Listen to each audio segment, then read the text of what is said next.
na'am, bayan ba da a'udhu billahi minash shaitanir rajim, kamar yadda muka ji a wancan sati, Allah ya magana akan waɗansu mutane kafirai da kuma makomarsu.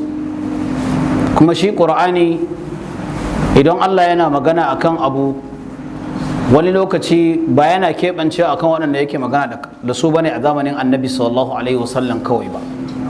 Idan ka jana maganan kafirai har wannan zamanin ne, idan ka jana magana akan munafukai har wannan zamanin ne, an gane ko? Kuma zai iya yiwuwa kana musulmi, sunanka musulmi, ka yi aikin kafurci kuma ka je ka shiga wuta tare da kafurai. Allah ya sa ba ma ciki. Duk mai tauraron wannan tafsirin Allah ya sa baya ciki, da wanda baya sauraro ma in dai musulmi ne ba ma fata shiga wutar jahannama. Haka ne ko ba haka bane?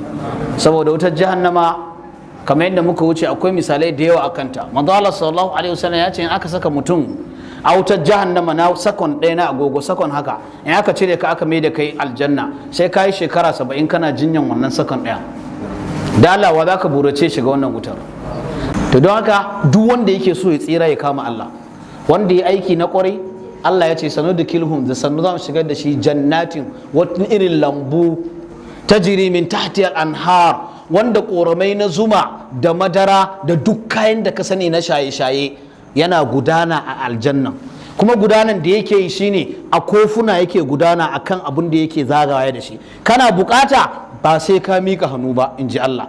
Abun kofin ne zai zo shi kawai ka ji shi a bakinka kana sha kawai. An gane fa? Qutufuha daniya.